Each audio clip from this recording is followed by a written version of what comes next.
स्वागत है दोस्तों आपका उत्कर्ष क्लासेज की इस ऑनलाइन क्लास में। दोस्तों, आज हम बात करने जा रहे हैं एक खूबसूरत बिंदु या खूबसूरत बिंदु ही नहीं, आज से या अब से इस कक्षा से आगे आने वाली 1, 2, 3 कक्षाओं में हम कुछ एक विशेष बिंदुओं पर चर्चा करेंगे।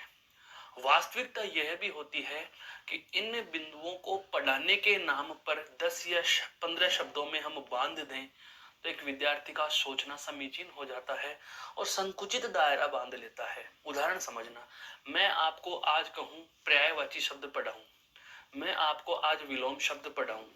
मान लीजिए अब 1 घंटे में मैंने उदाहरण के लिए 20 आपको विलोम पढ़ा दिए। कितने पढ़ा दिए? 20। अब 20 विलोम पढ़ा दिए तो विद्यार्थी क्या सोचता है? यही पूरे हैं, यही पूरे हैं। लेकिन मैं पुनः कह देता हूं, आपको जो यहाँ संख्या बताई जाए उसी पर हमें निर्भर नहीं रहना है। दोस्तों, बहुत कटु सत्य है, लेकिन कहते हुए संकोच हमें नहीं करना चाहिए कि जब बात आ जाती है किस बात की, बिंदु का नाम बता रहा हूं, अर्थ विचार। बात जब आ जाती है अर्थ विचार की, तो इस अर्थ विचार के नाम को सुनते ही आपके जहन में सबसे पहले शब्द आता है कौन सा? विलोम। सबसे पहले कौन सा शब्द आता है? विलोम। उसके बाद आता है कौन सा? पर्यायवाची। कौन सा आता है दोस्तों? पर्यायवाची। तत्पश्चात आता है आपका युग्म शब्द। क्या आता है? युग्म शब्द या शब्द युग्म। इसको समोच्चारित भिन्नार्थक शब्द भी कहते हो या श्रुति सम भिन्नार्थक शब्द भी कहते हैं। इसके बाद नाम आता है मस्तिष्क में अनेकार्थी है। इसके बाद शब्द आते हैं आपके वाक्यांश के लिए एक शब्द, वाक्यांश के लिए एक शब्द। मैं आपको पुनः कह देता हूं, यह पूरे के पूरे बिंदु, इन संपूर्ण बिंदुओं के लिए सिर्फ और सिर्फ एक ही चीज है। क्या? यह याद करने के बिंदु है। किसके बिंदु हैं दोस्तों? याद करने के बिंदु हैं। अभी यदि मैं कह देता कि इन बिंदुओं को पढ़ाया नहीं जाता है या पढ़ाया नहीं जाएगा, इनके आपको केवल पीडीएफ के फॉर्मेट में आपको ऐप में या लिंक में आपको नोट्स मिल जाएंगे, तो आप उन नोट्स को अपनी सुविधा अनुसार, चाहो तो आप 10-10 प्रत्येक से रोजाना उठा लीजिए, चाहे तो 100 एक दिन में ही किसी एक के पढ़ लीजिए। यह विद्यार्थी की स्वयं की क्षमता पर निर्भर करता है कि वह इन बिंदुओं को किस तरीके से कवर करता है। लेकिन मैं आपको पुनः बता देता हूं, अगर इन टॉपिकों को, मैं नहीं कह रहा कि ये पढ़ाए नहीं जाएंगे, पढ़ाए सब जाएंगे, उत्कर्ष चुना सब कुछ मिलेगा, पढ़ाए ये सारे बिंदु जाएंगे। लेकिन महत्वपूर्ण बात जिसकी हम करने जा रहे हैं, तो अर्थ विचार के अंतर्गत जितने भी प्रकरण पढ़े जाते हैं, इस अर्थ विचार के अंतर्गत जितने भी प्रकरण पढ़ने के होते हैं, वास्तविकता बता रहा हूं, यह विद्यार्थी के स्वयं के पढ़ने के होते हैं। किसके पढ़ने के होते हैं? स्वयं के पढ़ने के होते हैं। अगर आप इसमें यह समझो कि मैं 4 या 5 बिंदु पढ़कर मैं 5 या 10 शब्द याद करके सर ने जो बोर्ड पर बता दिए उन्हीं के आधार पर पूरा समझूं इस बिंदु को, तो यह सोचना आपका सरासर अधूरा रहेगा, सफलता निश्चित नहीं हो पाएगी। दोस्तों, पुनः कह देता हूं, अर्थ विचार के अंतर्गत जो बिंदु पढ़े जाते हैं उन बिंदुओं की संख्या ये, लेकिन शब्द भंडार बहुत विस्तृत है। क्योंकि अर्थ विचार के अंतर्गत हम किस चीज को पढ़ते हैं दोस्तों? हिंदी के शब्दकोश का अध्ययन करेंगे। किसका अध्ययन करेंगे? हिंदी के शब्दकोश का अध्ययन करेंगे। और जब कभी भी शब्दकोश के अध्ययन की बात आती है, तो शब्दकोश कोई छोटी सी चीज नहीं है। शब्दकोश उस महान ग्रंथ का नाम है जिस पर पूरी भाषा निर्भर करती है, जिस पर पूरी भाषा टिकी हुई होती है। तो आज हम इस अर्थ विचार के चलते ही कुछ बिंदुओं पर चर्चा शुरू करने जा रहे हैं। तो आज हम सबसे पहले चर्चा में जो बिंदु लेने वाले हैं वह कौन सा है दोस्तों? विलोम शब्द। कौन से बिंदु की चर्चा शुरू कर रहे हैं? विलोम शब्द की चर्चा शुरू कर रहे हैं। अब यह विलोम शब्द क्या होता है? सबसे पहले हमें इस विलोम शब्द की परिभाषा और इससे संबंधित प्रश्नों के प्रकारों पर चर्चा कर लेनी होगी। बात करते हैं इसकी परिभाषा और प्रकार की। तो देखो, बिंदु का नाम है क्या? विलोम शब्द। विलोम शब्द किसे कहा जाता है? सबसे पहले आपको इसकी परिभाषा से मैं परिचित करा देता हूँ। बहुत बार हो जाता है एग्जाम में, जब परीक्षक वास्तव में, मैं सोच रहा हूँ वैसा ही हो, पेपर बनाने वाला वास्तव में जानना चाहता है कि विद्यार्थी समझने और सीखने वाला है या केवल रटने वाला है। इनको अंतर करना यदि उसने सोच लिया तो परिभाषा में से भी स्टेटमेंट पूछ लिए जाते हैं।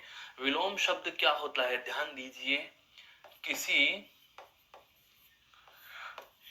शब्द के ठीक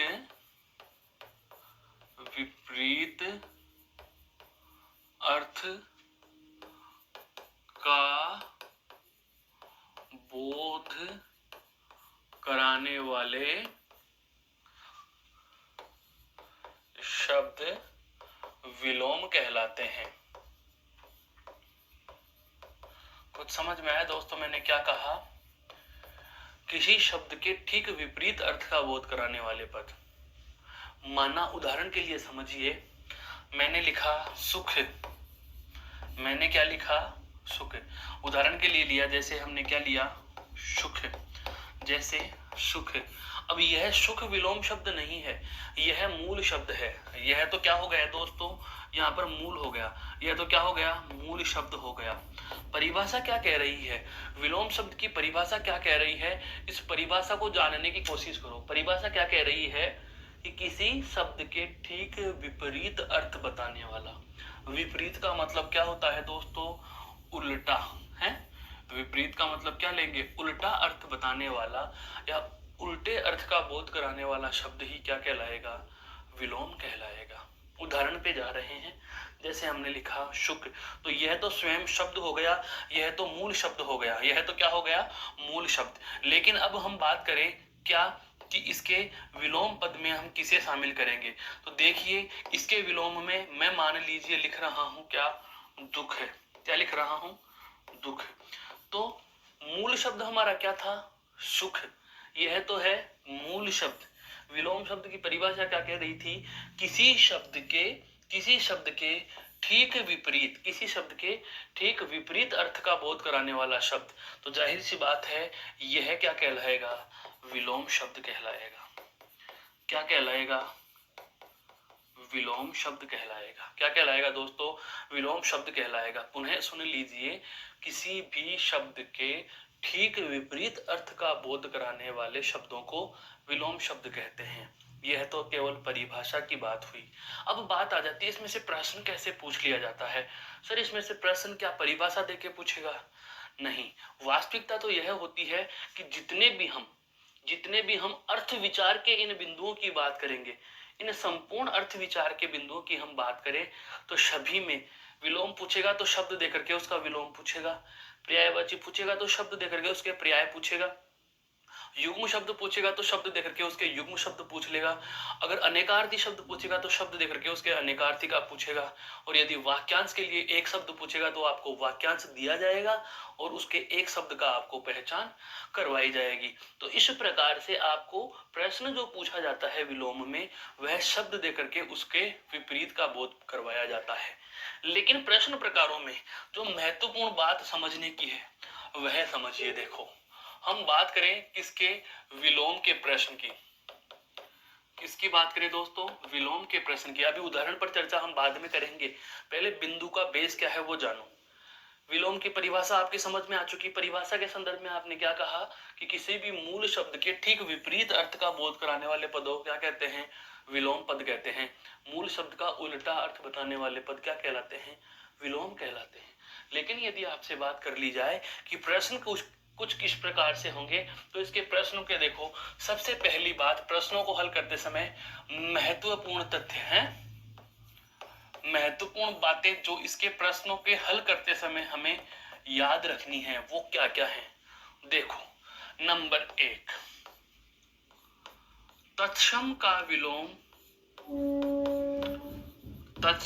विलोम शब्द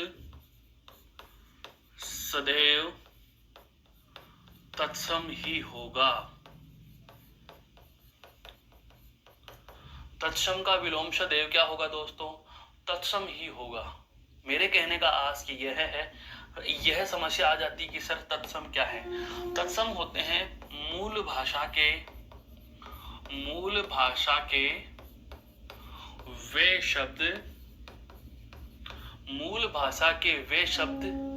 जो बिना किसी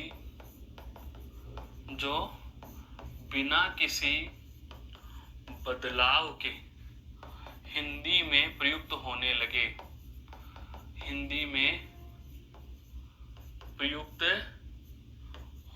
लगे।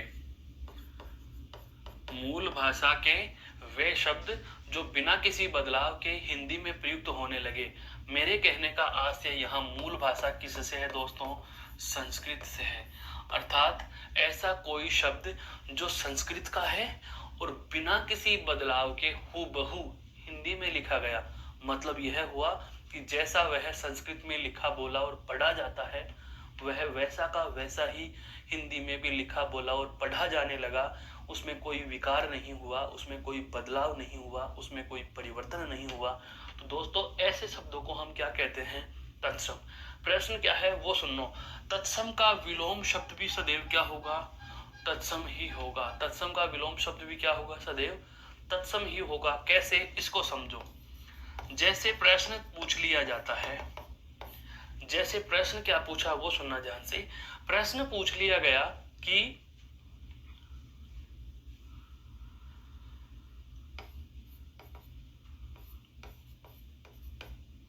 सुपुत्र का विलोम शब्द क्या है? सुपुत्र का विलोम शब्द क्या है? सुपुत्र का विलोम शब्द क्या है? प्रश्न पे बहुत अच्छे से गौर करना। सुपुत्र का विलोम शब्द क्या है? विकल्प देखो क्या क्या लिखे गए। विकल्प हमारे समक्ष प्रस्तुत हैं। सुपुत्र के विलोम में सबसे पहले लिख दिया कपूत। सबसे पहले क्या लिख दिया? कपूत। दूसरा विकल्प हमें लिख दिया बुरा बेटा। बुरा बेटा। अगला विकल्प हमें लिख दिया क्या? कुपुत्र है। और अंतिम विकल्प लिख दिया क्या? सभी विकल्प सही हैं। सभी विकल्प सही हैं। विद्यार्थी क्या सोचता है मैं उस तरीके से बता रहा हूं। विद्यार्थी सुपुत्र को पढ़ेगा। सुपुत्र यानी अच्छा बेटा। सुपुत्र का मतलब क्या होता है? अच्छा बेटा। हर किसी को पता होता है। तो विद्यार्थी क्या सोचता है? कपूत। कपूत यानी बुरा बेटा। यार हो तो सकता है, हो तो सकता है। पहले कुछ विद्यार्थी यही टिक कर देंगे, लेकिन जिसने थोड़ा सा और गौर से पढ़ने की कोशिश करी वो आगे जाएगा। सुपुत्र यानी अच्छा बेटा, तो विलोम क्या हो गया? बुरा बेटा। यह भी हो सकता है। बस दोस्तों, मस्तिष्क को विचलित करने के लिए चारों विकल्पों की आवश्यकता नहीं होती। यदि आपके मस्तिष्क में दो विकल्प को लेकर के भी द्वंद्व उत्पन्न हो गया तो फिर मामला गंभीर हो जाता है। फिर आप सही विकल्प का चयन कर पाए आवश्यक नहीं रह जाता। देखो कैसे। आपने सुपुत्र पढ़ा, आपके जहन में शब्द आ गया, हो सकता है सुपुत्र का मतलब तो है क्या? अच्छा बेटा। तो कपूत यानी बुरा बेटा है। आगे देखा आपने सुपुत्र यानी अच्छा बेटा, इसका विलोम बुरा बेटा। यह भी हो सकता है। द्वंद्व उत्पन्न हो गया। चलो आगे और देख लेते हैं क्या लिखा हुआ है। सुपुत्र, यहाँ पर कुपुत्र लिखा हुआ है। कुछ ने इसको भी टिक कर लिया। और जब मेरे जैसे ये पढ़ते हैं कि ये सभी तो एक जैसे ही हैं और अंतिम विकल्प ये भी दे दिया उपरोक्त सभी या उपयुक्त सभी या सभी विकल्प सही हैं। अरे भाई इसी का तो इंतजार था। ये सारे के सारे द्वंद्वों को समाप्ति तो कर रहा है ये। अरे भाई बुरा बेटा, कपूत, कुपुत्र, बात तो एक ही हो गई। बात तो एक ही हो गई। तो हम क्या करते हैं? इसको सही कर बैठते हैं। लेकिन यदि मेरे दोस्तों आपको यह बात याद है क्या कि तत्सम का विलोम शब्द सदैव तत्सम ही होगा। अब आप यहां पर गलती नहीं करोगे। अब आप यहाँ पर गलती इसलिए नहीं करोगे क्योंकि आपको पता है सु संस्कृत का उपसर्ग है वी सु सम, संस्कृत के अंतिम में आता है ये 18वें 19वें नंबर पर हम उपसर्ग पढ़ते हैं। तो सु उपसर्ग कौन सा है, मूल भाषा का है, संस्कृत भाषा का उपसर्ग है। और जाहिर सी बात है संस्कृत भाषा के उपसर्ग से बना शब्द भी क्या हो जाएगा, संस्कृत का, मूल भाषा का, अर्थात तत्सम का। तो जवाब भी किस में होना चाहिए, तत्सम में। है सुपुत्र का विलोम अर्थ में यह भी, विलोम अर्थ में यह भी और विलोम अर्थ में यह भी, लेकिन आपको एक विलोम का चयन करना है दोस्तों। तो आंसर कौन सा होगा, कुपुत्र होगा। आंसर कौन सा होगा, कुपुत्र होगा, क्योंकि पुत्र का पुत्र, सु कु, समझ में आया या नहीं। कु यानी बुरा, पुत्र का मतलब बेटा, बुरा बेटा। आपको यहाँ अर्थ से कोई मतलब नहीं, आपको यहाँ तद्भव से कोई मतलब नहीं, आपको यहाँ सभी से कोई मतलब नहीं। आपके प्रश्न का जवाब क्या जाएगा कि यदि आपके प्रश्न में दिया गया शब्द तत्सम है तो जाहिर सी बात है उसका विलोम भी क्या होगा दोस्तों, उसका विलोम भी तत्सम ही होगा। गौर से देख लीजिए इस बात को। फिर हम चलते हैं अगली सावधानी वाक्य की बात पर।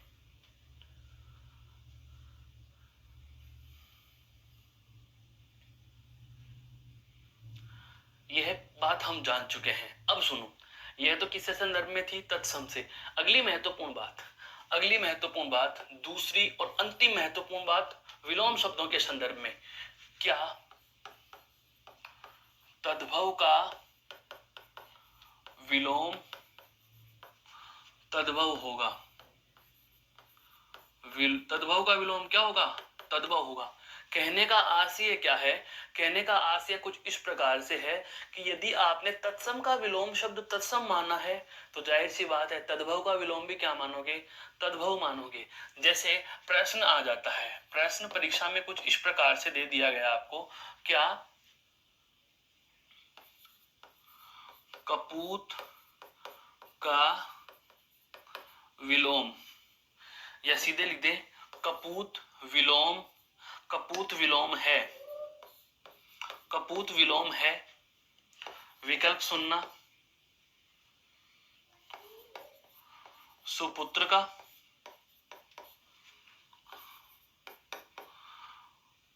अच्छे पुत्र का,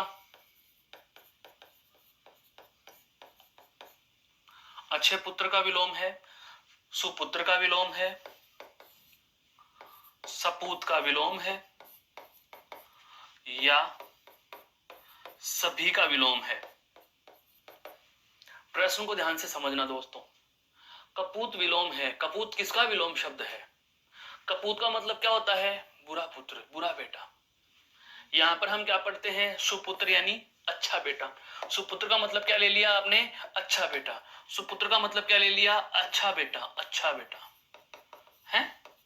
आगे अच्छा पुत्र लिखा हुआ है ही, आगे अच्छा पुत्र लिखा हुआ है, हो सकता है विकल्प यह भी हो सकता है विकल्प यह भी हो। कुछ और आगे बढ़ेंगे तो यहाँ पर सपूत भी लिखा हुआ मिल गया, और जब इनमें द्वंद्व उत्पन्न हो रहा है तो हमें जवाब भी मिल गया कि सारे के सारे एक जैसे विकल्प हो गए। तो जाहिर सी बात है उपरोक्त सभी या सभी का विलोम या सभी शब्द सही हैं।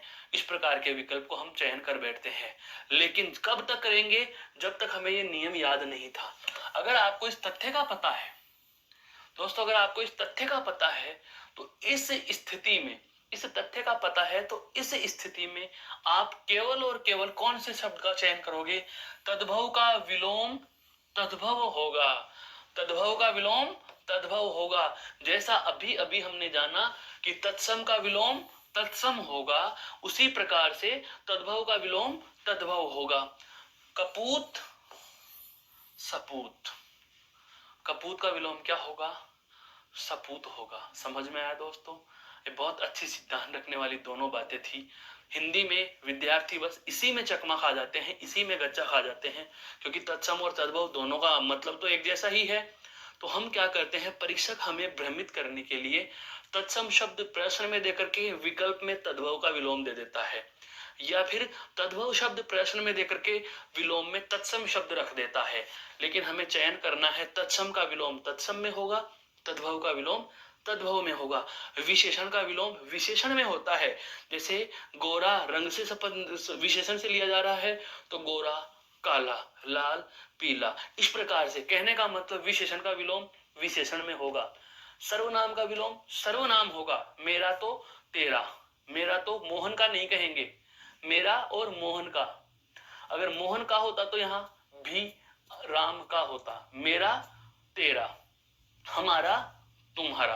कहने का मतलब यह है, कहने का मतलब यह है, ऐसे समझिए कि संज्ञा का संज्ञा में, संज्ञा का संज्ञा में। दूसरा, सर्वनाम का सर्वनाम होगा। सर्वनाम का विलोम भी क्या होगा? सर्वनाम। विशेषण का विलोम भी क्या होगा दोस्तों? विशेषण। विशेषण का विलोम भी क्या होगा?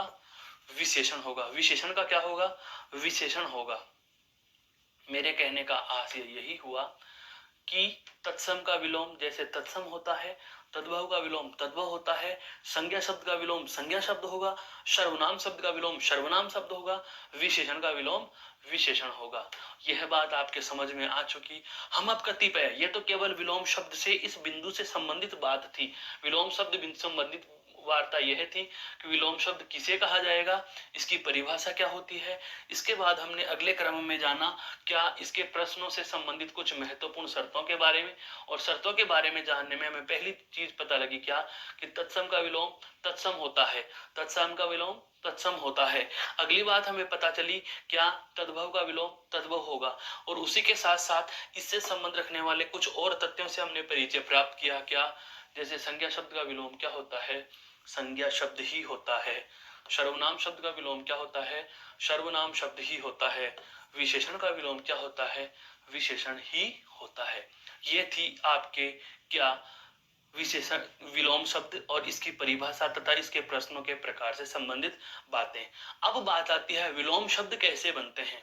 विलोम शब्द बनाते समय या विलोम शब्द का चयन करते समय हमें कौन कौन सी बातों का ध्यान रखना चाहिए। तो देखो हम बात करते हैं विलोम शब्दों के संदर्भ में।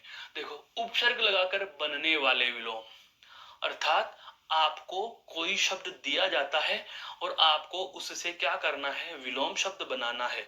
तो विलोम शब्द बनाने के लिए आप क्या करते हो, उपसर्ग का प्रयोग करके भी विलोम शब्द का निर्माण कर सकते हो। उपसर्ग का प्रयोग करके भी विलोम शब्द का निर्माण कर सकते हो। जैसे हमें शब्द दे दिया गया, क्या दे दिया गया, चल। शब्द क्या दे दिया गया, चल। विलोम शब्द बनाएंगे तो हम इसको क्या लिख सकते हैं, ए उपसर्ग लगा के अचल। क्या लिख सकते हैं, अचल। क्या लिख सकते हैं, अचल। चल यानी गतिशील, अचल यानी स्थिर। समझ में आया। अब स्थिर का विलोम गतिशील होगा। स्थिर का विलोम, स्थिर का विलोम चल नहीं लिख सकते, गतिशील का विलोम अचल नहीं लिख सकते। कुछ समझ में आ रहा है। यहां पर यदि स्थिर होता तो स्थिर में आप किसको लेते, गतिशील को लेते। किसको लेते दोस्तों, गतिशील को लेते। किसको लेते, गतिशील को लेते। और यदि गतिशील दिया हुआ है तो किसको लेते, स्थिर को लेते। चल का अचल, अचल का चल। क्लियर। आगे देखो, क्षर। क्षर तो अक्षर। क्षर का विलोम क्या हो गया दोस्तों, अक्षर। क्षर का विलोम क्या होता है, अक्षर। क्षर यानी भंग होने वाला, टूटने वाला। अक्षर वो जिसका टुकड़ा नहीं हो सकता है। अभिज्ञ, अभिज्ञ, तो इसका क्या हो जाता है, अनभिज्ञ। क्या हो जाएगा दोस्तों, अनभिज्ञ। अभिज्ञ का अनभिज्ञ, अभिज्ञ का अनभिज्ञ। एक और आता है इसमें, अज्ञ। क्या आता है, अज्ञ यानी अनजान। एक आता है फिर सर्वज्ञ, सब कुछ जानने वाला। कुछ नहीं जानने वाला, सब कुछ जानने वाला है। जैसे कीर्ति है, कीर्ति यानी बड़ाई। कीर्ति यानी बड़ाई। तो कीर्ति का क्या लिख देंगे दोस्तों, अपकीर्ति। क्या लिख जाएगा, अपकीर्ति। कीर्ति का क्या हो जाएगा, अपकीर्ति। अर्थात हम उपसर्ग लगा करके विलोम शब्द बना रहे हैं। दशा है, दशा। तो दशा को क्या बनाएंगे, दशा से क्या बनेगा दोस्तों, दशा से आपका बन जाएगा दुर्दशा। क्या बन जाएगा, दुर्दशा है। दशा से क्या बन जाएगा, दुर्दशा। दुर यानी बुरी दशा, दुर प्लस दशा, दुर प्लस दशा। तो शब्द क्या बन जाएगा दोस्तों, दुर्दशा। शब्द क्या बन जाएगा, दुर्दशा है। जैसे तृष्णा, वितृष्णा, वितृष्णा। तृष्णा क्या हो जाएगा, वितृष्णा। तृष्णा क्या हो जाएगा, वितृष्णा। देश से परदेश। शब्द देखो कैसे बना है, शब्द लिखा हुआ है देश, तो क्या लिखोगे, परदेश। क्या लिखोगे, परदेश। शब्द देश का क्या लिखोगे, परदेश। अब आपको देश नहीं दिया, शब्द क्या दे दिया, देसी, तो विलोम में क्या लिख देंगे, विलोम में क्या लिख देंगे दोस्तों, परदेसी। क्या लिख देंगे, परदेसी। क्रिया, क्रिया के बदले क्या होती है, कुछ कार्य किया उसका रिफ्लेक्शन, उसका क्या हो जाता है, क्रिया की प्रतिक्रिया। क्रिया की प्रतिक्रिया, क्रिया के बदले प्रतिक्रिया है। और देखो यही बात समाप्त नहीं होती है, अगला तथ्य जानो। देखो है उपसर्ग, एक तो हमने क्या जाना, उपसर्ग लगाकर, यहां हमने उपसर्ग जोड़ा है, यहां तो हमने क्या जोड़ा, उपसर्ग जोड़ा है। और अगली बात क्या आ रही है दोस्तों, उपसर्ग को बदल देंगे, है उपसर्ग को बदल देंगे। जैसा कि अभी अभी मैंने आपको बताया था, सुपुत्र कुपुत्र, सु की जगह कु कर दिया, कपूत का सपूत, स कर दिया है। जैसे शब्द है सजीव, तो सजीव का क्या हो जाएगा, निर, स में क्या जोड़ेंगे, निर, तो शब्द क्या बन जाएगा दोस्तों, निर्जीव। उपसर्ग को बदलने से अगर हम बनाएंगे, तो उपसर्ग को बदल कर हम क्या क्या लिखेंगे, सजीव से क्या बना देंगे, निर्जीव बना देंगे, हैं सजीव से क्या बना देंगे दोस्तों, निर्जीव बना देंगे, निर्जीव। तो यहां पर निर उपसर्ग का प्रयोग कर लिया, निर उपसर्ग का प्रयोग कर लिया, निर प्लस जीव, निर प्लस जीव, शब्द क्या बन जाएगा दोस्तों, निर्जीव। क्या बन जाएगा, निर्जीव। सुरीति, सुपुत्र कुपुत्र, सुरीति कुरीति, सुरीति का कुरीति, सुरीति का कुरीति, सुबोध, सुबोध। अब सुबोध में आप इसको दुर्बोध भी ले सकते हो दोस्तों, हैं, और कुबोध भी ले सकते हो। सही होता है क्या, दुर्बोध। सही क्या होता है, दुर्बोध, दुर्बोध है। अनुराग, अब देखो मूल शब्द क्या है यहाँ पर, राग। राग का अर्थ होता है दोस्तों प्रेम, राग का अर्थ क्या होता है, प्रेम। यदा कदा अर्थ हम यह भी लेते हैं, क्या, लगाव। क्या लेते हैं, लगाव। राग के साथ साथ ही क्या बोलते हैं, अनुराग। यहाँ भी अनुराग का मतलब भी क्या होता है दोस्तों, प्रेम ही होता है। अनुराग का मतलब भी क्या होता है, प्रेम, अर्थात वही लगाव। तो वही वाली बात, लगाव का अगर विलोम बनाना हो, तो लगाव का हम विलोम क्या लिखेंगे भाई, वी लगाव। क्या लिखेंगे, वी लगाव या ए लगाव, वी लगाव या ए लगाव। तो यहां पर अनुराग का क्या हो जाएगा, विराग। क्या हो जाएगा दोस्तों, विराग। विराग से ही क्या बना है, वैराग्य। विराग, विराग में अगर ये जोड़ देंगे, विराग में अगर ये जोड़ देंगे, तो शब्द क्या बनता है दोस्तों, वैराग्य। यह है आपके विशेष प्रत्यय का भी उदाहरण मैंने आपको रख दिया है। जोड़ जोड़ के पढ़ो सारी चीजें। इस शब्द से संबंधित जुड़ने वाले सारे प्रश्नों की चर्चा मैंने कर ली। राग शब्द, राग में अनु उपसर्ग जोड़ा, अनु उपसर्ग के साथ राग शब्द जोड़ने से तो क्या बना दोस्तों, अनुराग। क्या बना, अनुराग। अनुराग, राग का अर्थ क्या था, प्रेम, प्रेम या लगाव। लगाव का विलोम क्या लिखेंगे, वी लगाव। उपसर्ग क्या जोड़ा, वी। आप चाहो तो ए जोड़ करके भी बना सकते हो, ए लगाव। लगाव यानी कि जुड़ना, ए लगाव मतलब लगाव नहीं है, जुड़ना नहीं है। फिर राग से साथ में प्रेम के संदर्भ में क्या ले लिया, अनुराग। अनुराग का मतलब भी क्या होता है, प्रीत या प्रेम, प्रीत या प्रेम। प्रेम, अनुराग का विलोम क्या हो जाएगा, विराग। विराग में अगर ये क्या जोड़ा है दोस्तों मैंने, विशेष प्रत्यय। बिल्कुल दोस्तों, अगर विलोम शब्द पढ़ के ही सुनाने होते तो अब तक हम 200 विलोम शब्द पढ़ चुके होते। मैं पढ़ा नहीं रहा हूं, मैं समझा रहा हूं कि प्रश्न कहां कहां से किस तरीके का बन जाता है, ये चीजें हमें समझनी है। विराग शब्द अनुराग का विलोम हो गया। विराग में यदि ये जोड़ना है, ये क्या है दोस्तों, विशेष प्रत्यय। यह क्या है, विशेष प्रत्यय। विशेष प्रत्ययों की संख्या कुल कितनी है, 8।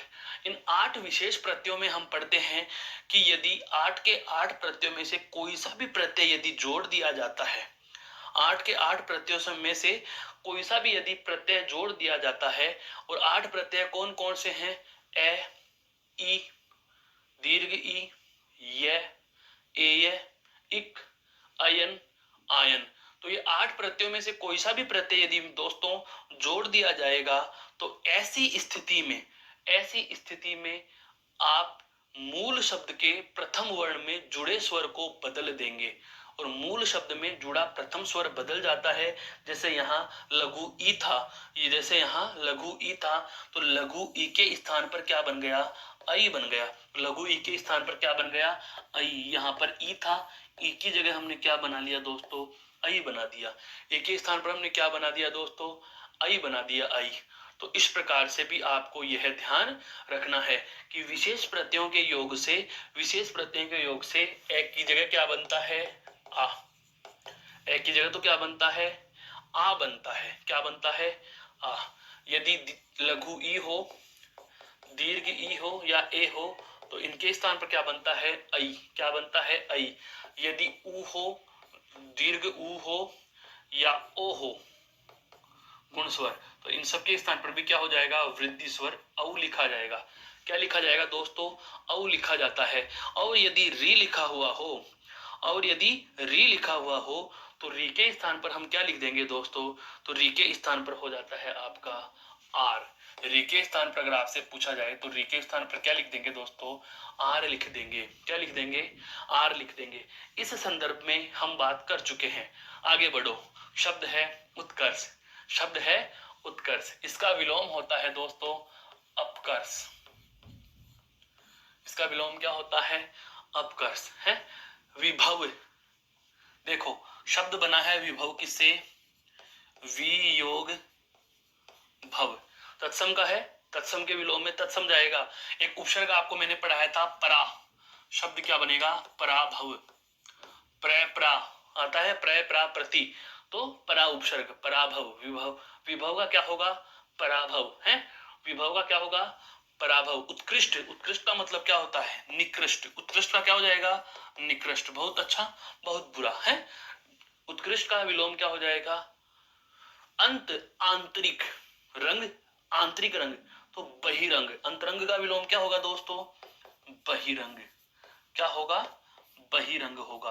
अंतरंग का विलोम क्या होगा, बहिरंग होगा। एक बार बहुत अच्छे से समझ लीजिए इस बात को, बहुत अच्छे से इस बात को समझिए, क्या कि जब भी आप उपसर्ग लगाकर प्रत्यय बनाएं या उपसर्ग के बदलने से प्रत्यय बनाएं, आपको ऐसी स्थिति में यह ध्यान रखना है कि दिया गया शब्द अगर तत्सम है तो बनने वाला रूप भी तत्सम ही होना चाहिए। यदि दिया गया शब्द तद्भव है तो बनने वाला रूप भी हमारा तद्भव ही होना चाहिए। आप शब्द को तत्सम के विलोम में तद्भव और तद्भव के विलोम में तत्सम नहीं ले सकते। चलते हैं अगली बात पर। अगली बात देखो दोस्तों, है लिंग परिवर्तन से, लिंग के परिवर्तन से भी विलोम शब्द बना सकते हैं। जैसे सर्वविदित होता है लड़का, विलोम क्या लिखेंगे, लड़की। अब ध्यान दो, अब हम इसको वचन बदलें, वचन बदलें। जैसे लड़का का हम यहाँ पर क्या लिखेंगे, लड़के। लड़का का बहुवचन क्या हो जाएगा, लड़के। तो अब इसके विलोम में आप ये नहीं ले सकते, ये नहीं होगा। क्यों नहीं होगा, एक कारण है। आपको इसी के साथ एक चीज और जोड़ लेनी है। क्या, एक वचन का विलोम एक वचन में, एक वचन का विलोम एक वचन में, ये शर्तें हैं दोस्तों, ये शर्तें हैं। वो शब्द आया इससे रिलेटेड बात है, बता रहा हूं। बहुवचन का विलोम बहुवचन का विलोम बहुवचन में,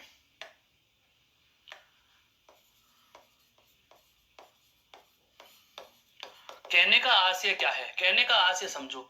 मेरे कहने का आशय यह है, अगर आपको प्रश्न में लड़का शब्द मूल रूप में दिया हुआ है और आपसे विलोम पूछ लिया जाए, अगर आपको लड़का शब्द प्रश्न में दिया हुआ है और मूल रूप में आपको विलोम पूछ लिया जाता है, तो ध्यान दीजिए, लड़का शब्द यदि एक वचन में है और अगर इसके विलोम में विकल्प में आपको लड़कियां लिखा हुआ मिल रहा हो, क्या मिल रहा हो, लड़कियां लिखा हुआ मिल रहा हो, तो लड़का का विलोम लड़कियां नहीं होगा। लड़का का विलोम लड़कियां नहीं होगा। पुनः सुन लीजिए, एक वचन लड़का तो विलोम भी एक वचन लड़की। यहाँ लड़के बहुवचन है, लड़के शब्द का अगर आपको विलोम पूछते हैं तो आप लड़की नहीं करोगे, उस समय सही कौन सा होगा, लड़कियां। ऐसे ही जैसे आ जाता है शब्द छात्र, तो विलोम में क्या लेंगे, छात्रा। क्या लेंगे, छात्रा। लेकिन यदि आ जाए छात्राएं, क्या आ जाए, छात्राएं, अब आता है विलोम क्या लिखें। छात्राएं का विलोम क्या होता है, तो दोस्तों यहाँ पर विलोम में तो आप छात्र लिखोगे, लेकिन इस छात्र का अगर आपको अर्थ पूछा जाए, वाक्य यदि प्रयोग किया जाए, तो इसे आप किसमें गिनोगे, बहुवचन में गिनोगे। किसमें गिनोगे, बहुवचन में गिनोगे। कुछ शब्द ऐसे हैं जो एक वचन बहुवचन दोनों में एक जैसे होते हैं, एक वचन और बहुवचन दोनों में एक जैसे होते हैं। जैसे कक्षा में छात्र बैठा है, अगर वाक्य दिख रहा है कक्षा में छात्र बैठा है, इसका मतलब यहां पर क्या है दोस्तों, एक वचन। क्या है, एक वचन। लेकिन वाक्य यदि आपको मिल जाए कक्षा में छात्र बैठे हैं, बैठे हैं, अब ध्यान दो, छात्र बैठा है एक है, छात्र बैठे हैं, छात्र छात्री ही था, छात्र यहाँ एक वचन है, लेकिन यहाँ पर छात्र क्या हो जाएगा दोस्तों, बहुवचन हो जाएगा। अरे भाई, विलोम को रटना उद्देश्य नहीं है हमारा। विलोम का मतलब यह है कि विलोम से संबंधित किस प्रकार से प्रश्न बन सकते हैं, उन पर हम चर्चा करने के लिए ही तो इनको उदाहरणों की चर्चा कर रहे हैं, ताकि हमें इनके विलोम में जो रहस्यात्मक तथ्य, रहस्यात्मक पहलू जो छुपे हुए हैं, उनका भी पता चल पाए कि कहना क्या चाहा है। आगे देखो, हैं, आगे शब्द आया आपका पशु पक्षियों के नाम आ जाते हैं, हैं, पशु पक्षियों के नाम आए, जैसे आया मोर, तो सबको पता है इसका तो क्या हो जाएगा, मोरनी। मोर का विलोम क्या लिखेंगे, मोरनी। मोर का विलोम क्या लिख देंगे दोस्तों, मोरनी लिख देंगे। मोर का विलोम क्या लिख देंगे, मोरनी लिख देंगे, हैं। लेकिन अब एक ध्यान रखने वाली बात आ रही है, जैसे सेठ का सेठानी, सेठ का सेठानी है। कवि, कवि शब्द का विलोम, ध्यान देना, कवि शब्द का विलोम पूछा गया है। कवि शब्द का विलोम ऐसा लिखा हुआ मिलता है, कवि शब्द का विलोम ऐसा लिखा हुआ मिलता है, और यह कहां पूछता है, शुद्ध वर्तनी में पूछता है। कहां पूछता है दोस्तों, शुद्ध वर्तनी में पूछता है। ध्यान रखना, मैंने यह विलोम में लिया, विलोम में लेने का उद्देश्य क्या है, विलोम में लेने का उद्देश्य यह नहीं कि आपको मैं कवि शब्द के वास्तविक विलोम से परिचित करा दूं। कवि शब्द को यहां लेने का उद्देश्य यह है कि कवि शब्द के विलोम से संबंधित प्रश्न कहां पूछा जाता है, यह प्रश्न पूछा जाता है कहां पर, शुद्ध वर्तनी में। क्योंकि कवि का तो हम कवि मान लेते हैं। ये देखो विलोम कैसे चुनते हैं हम, कि देखो कवि का तो कवि लिखा हुआ है, यहां से यहां तक कै वे पे लगू ई, कै वे पे लगू ई, आगे जोड़ दिया क्या, यित्री, क्या जोड़ दिया, यित्री जोड़ दिया। फिर दूसरा विकल्प हमें क्या मिलता है, इसी से संबंधित दूसरा विकल्प यहां मैं लिख रहा हूं, कव कवि यत्री। क्या मिलता है दोस्तों, कवि यत्री। हम ये सोच लेते हैं कि ये तो एज इट इज रहेगा और आगे यत्री जुड़ता है, क्या जुड़ता है, यत्री जुड़ता है। तीसरा विकल्प हमें लिख देता है कवि और आगे त्री जोड़ देता है, कवित्री। कवि का कवित्री। जैसे नेता का विलोम, जैसे अगर आपको पूछा जाए नेता, तो नेता का विलोम क्या होता है, नेत्री। नेता का विलोम क्या होता है, नेत्री। क्या होता है, नेत्री। जैसे अगर आपसे पूछ लिया जाए अभिनेता, तो अभिनेता का विलोम आप क्या बताते हो, अभिनेत्री। क्या बताते हो दोस्तों, अभिनेत्री बताते हो। यही वाली बात यहां भी आ रही है, क्या, कि जब कवित्री, कवियत्री या कवित्री दिया जाए तो आपको वह विलोम नहीं पूछ रहा। मैं पुनः कह देता हूं, जब सिलेबस में एक से ज्यादा बिंदुओं को कंबाइंड करके प्रश्न पूछा जाता है, उस समय परीक्षक बहुत दिमाग लगाता है। वह ऐसा प्रश्न पूछता है कि एक एक प्रश्न में दो दो बिंदुओं या तीन तीन बिंदुओं का समागम कर सके। अगर आपको कवि शब्द का विलोम पूछ रहा है और ऐसे विकल्प दे रहा है, तो निश्चित रूप से उसका उद्देश्य यहाँ केवल विलोम पूछना नहीं, उसके यहाँ दो उद्देश्य हैं। एक तो वह इसका विलोम तो जानना ही चाहता है, साथ में यह भी जानना चाहेगा कि देखें विद्यार्थी को शुद्ध वर्तनी या शब्द शुद्धि का भी ज्ञान है क्या? दोस्तों, मैंने आपके समक्ष 3 प्रकार के शब्द लिखे हैं, जबकि वर्तनी की दृष्टि से तीनों ही क्या हैं? अशुद्ध हैं। तीनों ही क्या हैं? अशुद्ध हैं शब्द। ये तो सर हमने सोचा ही नहीं।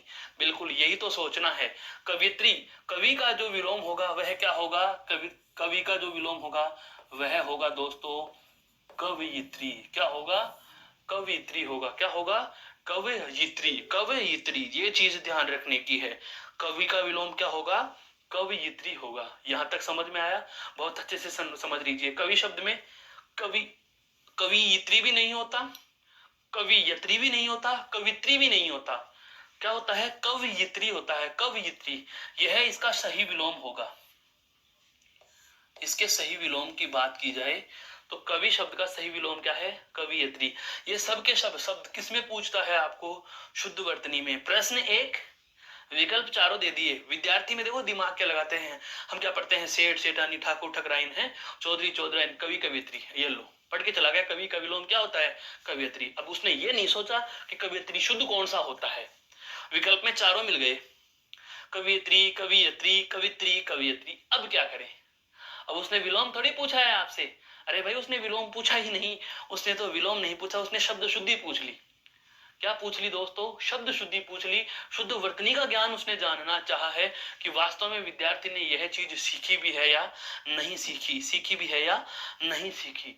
जैसे आगे शब्द है विद्वान। आगे शब्द कौन सा है? विद्वान। बहुत बड़ी चर्चा होने वाली है इस विद्वान शब्द पे भी।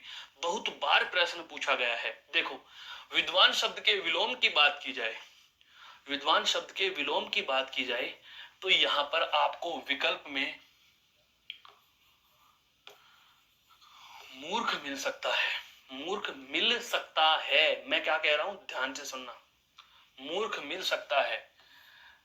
आपको क्या मिल सकता है? विदुषी मिल सकता है। क्या मिल सकता है दोस्तों? विदुषी मिल सकता है। अब आप यह कहोगे कि श्रीमान जी, हमें मूर्ख तो चीज अलग होती है, विदुषी चीज अलग होती है। विदुषी स्त्रीलिंग शब्द है, मूर्ख पुल्लिंग शब्द है। माने कौन सा? ध्यान दीजिए दोस्तों। शर्तों में ही यह बात हम लिख लेते हैं। क्या? एक शब्द के, एक शब्द के एक से अधिक विलोम हो सकते हैं। एक शब्द के एक से अधिक विलोम शब्द हो सकते हैं। एक शब्द के एक से अधिक विलोम शब्द हो सकते हैं, लेकिन अगर विवाद हो जाता है, दो में से किसी एक का ही चयन करना होता है, तो विलोम के अनुसार मूल शब्द चुना जाएगा। समझना, विवाद स्थिति में, विवाद स्थिति में विलोम पद के अनुसार, विलोम पद के अनुसार, अभी बताता हूं क्या कहना चाहा हूं मैं। विलोम पद के अनुसार मूल शब्द चयन होता है। मूल शब्द का चयन होगा। बहुत अच्छे से समझो इस बात को। अब आते हैं हमारे उदाहरण पर। हमारा उदाहरण क्या कह रहा है? ध्यान से सुनो। हमारा उदाहरण कह रहा है कि मेरे पास एक शब्द है विद्वान, इसका विलोम शब्द क्या होगा? और विकल्प में मैंने देखा कि मूर्ख भी लिखा हुआ था, विदुषी भी लिखा हुआ था। आगे ए व ब दोनों नहीं लिया, आगे कुछ दो अन्य विलोम और दे रखे थे। आगे पढ़ने वाला या पढ़ने वाली, इस प्रकार के विलोम और दे रखे थे। अब क्या करें दोस्तों? ध्यान से समझो। अगर मैं आपसे समझदार का विलोम पूछूं, अगर आपसे मैं समझदार का विलोम पूछूं, तो आप समझदार का क्या बताओगे? मूर्ख बताओगे। अगर मैं आपको चालाक का विलोम पूछूं, तो भी आप क्या लिख दोगे? मूर्ख लिख दोगे। विद्वान का विलोम भी क्या लिख दिया? मूर्ख। इसका मतलब एक शब्द के एक से ज्यादा विलोम तो हो सकते हैं, लेकिन अब आपको बहुत में से एक का चयन करना हो, बहुपदों में से एक का चयन करना हो, तो उस स्थिति में मूल शब्द के अनुसार विलोम नहीं, बल्कि विलोम पद के अनुसार मूल पे आओ। कहने का मतलब, यदि आपको सोचने का अवसर दिया जाए तो आप मूर्ख के साथ समझदार लिख सकते हो। मूर्ख के साथ समझदार लिख सकते हो। क्या आप मुझे बताओ, विदुषी का इस विद्वान के अलावा कोई और विलोम होता है क्या? समझ पा रहे हैं मेरी बात को? मैंने यही कहना चाहा है कि जब विवाद स्थिति हो जाए, दो में से किसी सिलेक्ट एक चयन करना हो। बहुत सारी किताबों में, गूगल पे भी आप सर्च करोगे, ये लिखा हुआ मिलता है विद्वान का मूर्ख। लेकिन अब मैं आपसे ये पूछता हूं कि अगर विद्वान का मूर्ख होता है तो जरूरी थोड़ी है कि विद्वान का ही मूर्ख पूछे। आपको यह भी तो पूछ सकता है कि मूर्ख का विलोम क्या होगा? मूर्ख का विलोम क्या होगा? विकल्प में विद्वान दे ही नहीं तो क्या आप प्रश्न को गलत ठहरा दोगे? नहीं ठहरा सकते। लेकिन हाँ, अगर आपको विद्वान का विलोम विदुषी दिया हुआ है, यह 100% सही है, यह 100% सही है। क्यों सही है? क्योंकि विदुषी का विलोम क्या होता है? केवल विद्वान होता है और इसका कोई विकल्प नहीं है। यहाँ तो सविकल्पात्मक हो गए, यहाँ पर तो आपके पास दो ऑप्शन है, मूर्ख भी चुन लो, विदुषी भी चुन लो। समझदार के विलोम में आप मूर्ख चुन रहे हो, मूर्ख के विलोम में समझदार और चालाक समझ रहे हो, हैं बेईमान और वो ईमानदार चुन रहे हो। इसका मतलब यह हुआ दोस्तों कि जब आपको निर्विकल्पात्मक रूप से दो में से किसी एक का चयन करना हो, तो शर्त में मैंने क्या कहा? शर्त को जरा गौर से पढ़ो कि जब विवाद स्थिति उत्पन्न हो तो विलोम पद के अनुसार मूल शब्द का चयन होगा। विलोम पद क्या कह रहा है आपका? विलोम पद यह कह रहा है कि शब्द में विदुषी दिया हुआ है और विद्वान भी, वो मूर्ख भी दिया हुआ है। तो मूर्ख का विलोम विद्वान है और समझदार, दोनों में से कोई एक है, दोनों है। विद्वान के विलोम मूर्ख और विदुषी दोनों में से एक है या दोनों है। तो ध्यान रखना, अब आपका मैं भ्रम दूर करने जा रहा हूं कुछ इस तरह से कि जब आपको चुनना हो तो विद्वान के विलोम में तो क्या चुनोगे? विदुषी चुनोगे। विद्वान के विलोम में क्या चुनोगे दोस्तों? विदुषी चुनोगे। और मूर्ख में क्या चुनोगे? समझदार। मूर्ख में क्या चुनोगे दोस्तों? समझदार चुन लोगे। मूर्ख के विलोम में क्या चुन लोगे? समझदार चुन लोगे। अब आप भी समझ रहे होंगे कि मेरे कहने का आशय क्या है, हैं? मेरे कहने का आशय क्या है? अगला विलोम आ रहा है आपके कौन सा? हाथी। हाथी का विलोम क्या होता है दोस्तों? हथीनी। क्या होता है? हथीनी होता है, हथीनी। लेकिन यदि आपको यहां पर हस्ती दिया होता है, क्या दिया होता? हस्ती, तो हस्ती का यहां पर आप हथिनी नहीं करते। क्यों दोस्तों? क्योंकि यह तत्सम शब्द है। यह क्या है दोस्तों? तत्सम शब्द है। और तत्सम का विलोम तत्सम ही होता है। तत्सम का विलोम क्या होता है दोस्तों? तत्सम होता है। और तद्भव का विलोम क्या होता है? तद्भव होता है। तत्सम का विलोम तत्सम होगा और तद्भव का विलोम तद्भव होगा। तो आपको यह ध्यान रखना होगा कि हाथी का हथिनी, हस्त, हस्त यानी हाथ, हस्त का तद्भव क्या होता है? हाथ। अब हस्त में क्या जुड़ा है? ई की मात्रा, तो हाथ में भी ई की मात्रा जोड़ देंगे और हाथ में ई की मात्रा जोड़ेंगे तो क्या बन जाएगा? हाथी। क्या बन जाएगा? हाथी। इस प्रकार से भी आप शब्द संरचना पर भी थोड़ा सा गौर कर सकते हैं। और अंतिम जो विलोम दिया हुआ है वो किसका पूछा?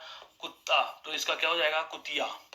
क्या हो जाएगा? कुतिया हो जाएगा। यहाँ पर द्वित्व है, यहाँ पर द्वित्व नहीं लिखेंगे। द्वित्व का मतलब यह है कि जैसे यहाँ पर इस कुत्ता शब्द को देख रहे हैं तो कुत्ता शब्द में लिखा हुआ है कु, उसके बाद आदत है, उसके बाद पुरात है। तो तैतय वर्ण दो बार लिख दिया, अर्थात एक समान वर्ण की आवृत्ति हो जाती है।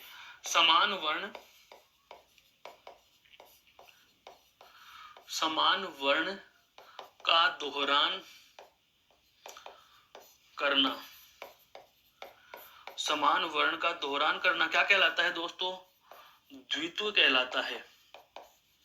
समान वर्ण का दोहरान करना क्या कहलाता है?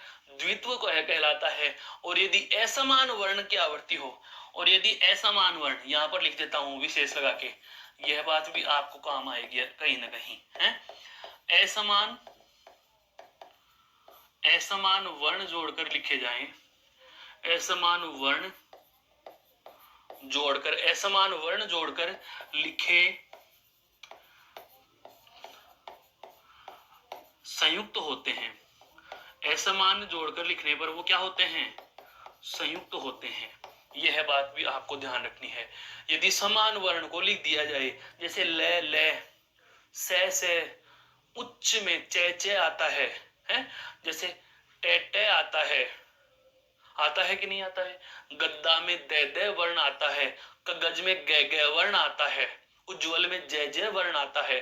तो जब समान वर्ण की आवर्ती हो या समान वर्ण का जब दोहरान होता है दोस्तों, तो उस स्थिति का नाम होता है द्वित्व। उस स्थिति का नाम क्या होता है दोस्तों? द्वित्व होता है। उस स्थिति का नाम क्या होता है? द्वित्व होता है। उस स्थिति का नाम क्या होता है? द्वित्व होता है, द्वित्व। लेकिन यदि आपको असमान वर्ण जोड़कर लिख दिए जाए तो उस स्थिति में आप उनको क्या कहोगे? संयुक्त अक्षर कहोगे। क्या कहोगे उनको? संयुक्त अक्षर कहोगे। यहां तक की बात समझ में आई? अब चलता हूं मैं अगली बात पर। अब चलते हैं हम अगले तथ्य पर। देखो जरा गौर से। अगला क्या बताया? स्थायी या निश्चित विलोम। स्थायी या निश्चित विलोम, स्थायी विलोम या निश्चित विलोम। स्थायी या निश्चित का मतलब यह हो गया कि जिसके निश्चित विलोम होते हैं, जिसमें न तो कोई उपसर्ग प्रत्यय का मतलब है, न किसी अन्य चीज से लेना देना। न उपसर्ग बदल करके लिखेंगे, न उपसर्ग लगा कर लिखेंगे, न उपसर्ग हटा करके लिखेंगे। लेकिन यहाँ पर भी एक बहुत महत्वपूर्ण बात आ रही है। जैसे अवनी है, अवनी से अंबर तक पढ़ते हैं बहुत बार, अवनी अंबर, अवनी अंबर। अंबर आपको ऐसे भी लिखा हुआ मिल सकता है अनुस्वार के स्थान पर। देखो अनुस्वार के ठीक बाद में क्या लिखा हुआ है? बेवर्ण। याद करना, मैंने एक बार संधि के समय आपको पढ़ाया था, संधि के समय आपको बताया था क्या कि जब अनुस्वार लिखा हुआ होता है तो अनुस्वार का मतलब होता है सामने वाले वर्ण के वर्ग का पांचवा। अनुस्वार का मतलब होता है सामने वाले वर्ण के वर्ग का पांचवा। अब यहाँ पर सामने वाले वर्ण के वर्ग का पांचवा मतलब अनुस्वार के ठीक बाद जो भी वर्ण है। अनुस्वार के ठीक बाद कौन सा वर्ण है? बेवर्ण। बेवर्ण कौन से वर्ग में आता है दोस्तों? बेवर्ण आता है पै वर्ग में। और ये पै वर्ग का कौन सा है? तीसरा। पै वर्ग का कौन सा है? तीसरा। तो इस अनुस्वार का मतलब होगा पै वर्ग का पांचवा, पै वर्ग का पांचवा। और पै वर्ग का पांचवा क्या होगा? मैं। तो आप चाहे तो इस यहाँ पर अनुस्वार के स्थान पर आधा मैं और पै और ले भी लिख सकते हो। ध्यान रखना, अभी अभी मैंने एक बात भी कही थी, आपको याद आ रहा हो तो, अवनी अंबर, लेकिन यहां पर धरती लिखा होता है, धरती लिखा होता तो आप इसका ये नहीं लेते, ये नहीं लेते। धरती का हम क्या लेते फिर? आकाश का लेते, आकाश। फिर आकाश का विलोम आ जाता तो क्या आता? पाताल। आकाश का विलोम क्या आता दोस्तों? पाताल आता। क्या आता? पाताल। ये बहुत सारी रहस्यात्मक चीजें हैं। हालांकि किसी किताब में आपको लिखा हुआ नहीं मिलेगा, लेकिन गिनती के विलोमों में भी बहुत सारे शब्द आते हैं। बिल्कुल दोस्तों आश्चर्यचकित होने की जरूरत नहीं है। गिनती के विलोमों में सदैव उसका दोगुना उसका विलोम होता है। जैसे 2 का विलोम में 4 लेंगे, 4 के विलोम में 8 लेंगे, 8 के विलोम में 16 लेंगे, 10 के विलोम में 20 लेंगे। यहाँ पर देखो धरती का विलोम क्या होता है? आकाश। और आकाश का विलोम क्या है? पाताल। इसका मतलब यह हुआ कि जो जिसका विलोम है उसका कोई और विलोम है। तो आकाश, पाताल, धरती, आकाश। समझ में आ रहा है या नहीं आ रहा है? ये वाली चीजें आपको जरा ध्यान रखने की है, यह वाली चीजें आपको जरा ध्यान रखने की है कि हमें जब अवनी अर्थात तत्सम दे तो हमें तत्सम में लिखना है, जब हमें तत्सम में दे तो तत्सम में लिखना है, और तद्भव दे तो तद्भव में लिखना है। तद्भव दे तो तद्भव में लिखना है, और तत्सम दे तो तत्सम में लिखना है दोस्तों। तत्सम में तत्सम और तद्भव में तद्भव लिखना है। अब आता है जैसे अगला शब्द है आरंभ। आरंभ का मतलब वही अंत। आरंभ के विलोम में क्या होता है? अंत।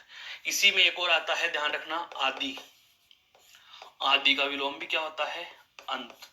एक शब्द बनता है आद्यंत। पढ़ा है आपने? आद्यंत अर्थात आदि से अंत तक। हम बहुत बार एक लाइन बोलते हैं, आदि से अंत तक, अर्थात आरंभ से अंत तक। आरंभ से अंत तक दोस्तों, आदि से अंत का मतलब क्या हुआ? आरंभ से अंत तक, आरंभ से अंत तक है, आरंभ से अंत तक होता है। अब देखो अगला गृहस्थ। गृहस्थ वैसे कौन किसका नाम है? ये आश्रम है, एक व्यक्ति के जीवन के आश्रमों के नाम आ रहे हैं।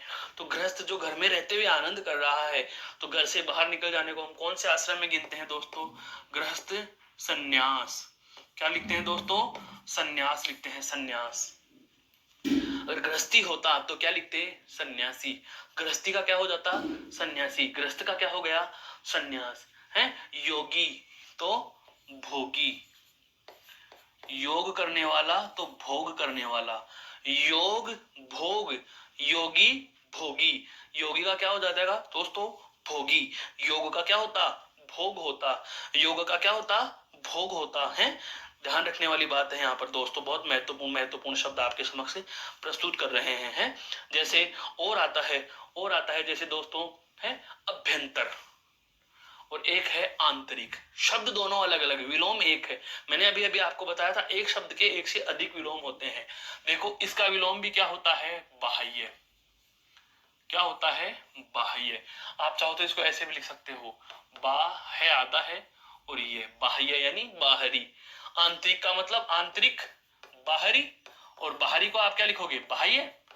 तो जाहिर सी बात है, आपको जैसा शब्द जिस रूप में दिया जाए, आंतरिक रूप से अर्थात बाह्य रूप से, तो आंतरिक या बाह्य, इसका भी प्रभावी विलोम क्या होता है, बाह्य।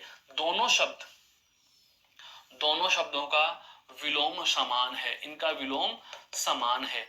अब आपसे प्रश्न यह पूछा गया, अभ्यंतर का विलोम पूछे तो बाह्य कर दिया, और आंतरिक का विलोम पूछे तो भी आपने बाह्य कर दिया। लेकिन अगर आपको बाह्य का विलोम पूछा जाए, लेकिन यदि आपको बाह्य का विलोम पूछ लिया जाए, तो उस स्थिति में आप स्वतंत्र हैं। अब आप स्वतंत्र हैं कि आप अभ्यंतर लिखें या बाह्य लिखें, अभ्यंतर लिखें या आंतरिक लिखें। यह आपकी स्वतंत्रता और आपके विवेक पर निर्भर करता है दोस्तों। जवाब दोनों स्थितियों में दोनों सही हैं। जवाब दोनों स्थितियों में दोनों ही सही है, दोनों स्थितियों में दोनों सही हैं। अगला है द्वंद्व है, अगला है द्वंद्व, निर्द्वंद्व है। द्वंद्व का क्या क्या हो जाता है, निर्द्वंद्व, अर्थात बिना किसी द्वंद्व के, बिना किसी द्वंद्व के। द्वंद्व का मतलब तनाव की स्थिति, तो बिना किसी तनाव के, बिना किसी तनाव को क्या कह देंगे दोस्तों, निर्द्वंद्व कह देंगे। क्या कह देंगे, निर्द्वंद्व कह देंगे, बिल्कुल निर्द्वंद्व कह देंगे। एक चीज और आती है, जैसे आपको मैं बता देता हूं, उत्तर, दक्षिण, पूर्व, पश्चिम दिशाओं के विलोम क्या होंगे। दक्षिण दिशा, वाम दिशा, दाया बायां, ध्यान से समझना बहुत अच्छे से, दाया बायां, दाहिना हाथ बायां हाथ, दाया बायां, दक्षिण वाम, दक्षिणावर्त वामावर्त, दक्षिणावर्त वामावर्त। सुन लीजिए, सब चीजें लिखकर नहीं बताई जा सकती हैं। तो दिशाओं के विलोम पूछे तो पूर्व के विलोम में पश्चिम, पश्चिम के विलोम में पूर्व, उत्तर के विलोम में दक्षिण, उत्तर के विलोम में क्या होगा, दक्षिण, और दक्षिण के विलोम में क्या हो जाएगा, उत्तर। अगर इनके मध्य की ओर पूछ ली जाए, अगर इनके मध्य की ओर पूछ ली जाए दोस्तों, इनके मध्य की ओर पूछ ली जाए, तो उसका भी मैं बता देता हूं। इसको थोड़ा सा अलग रंग से हम लिखें, तो इनके मध्य की देखो ऐसे, ये जिसको आप उत्तर पूर्व कहते हो, दिशा का नाम ईशान, दिशा का नाम क्या है दोस्तों, ईशान है। तो यहाँ पर क्या आ जाएगा आपका, नैऋत्य, यहाँ पर क्या आ जाएगी आपकी, नैऋत्य। इधर क्या है दोस्तों, आपकी आग्नेय दिशा। कौन सी दिशा है, आग्नेय। तो आग्नेय के विलोम में दिशा कौन सी होगी, वायव्य। कौन सी होती है, वायव्य। आपके जो 10 दिशाएं हैं, अब सुनना, 10 दिशाएं कौन कौन सी हो गई, पूर्व, पश्चिम, उत्तर, दक्षिण, फिर ईशान, ईशान के विलोम में क्या होगा, नैऋत्य। आग्नेय के विलोम में क्या होगा, वायव्य, वायव्य के विलोम में क्या हो जाएगा, आग्नेय। ये देखो, तो 3 2 5 और 3 8, अर्थात 4 तो मुख्य दिशाएं, 4 इनके मध्य की दिशाएं, 8 दिशा तो ये हो गई, एक आकाश एक पाताल, अर्थात एक ऊपर और नीचे। ऐसे 10 दिशाएं मानी जाती हैं। तो ये 10 दिशाएं भी एक दूसरे की विलोम हो गई, अर्थात ऊपर विलोम, अर्थात आकाश के विलोम में क्या ले लिया, पाताल है। तो दिशाओं में उत्तर का विलोम दक्षिण, दक्षिण का विलोम उत्तर, पूर्व का पश्चिम, पश्चिम का पूर्व, ईशान का नैऋत्य, नैऋत्य का ईशान, आग्नेय का वायव्य, और वायव्य क्या, आग्नेय। अगली बात,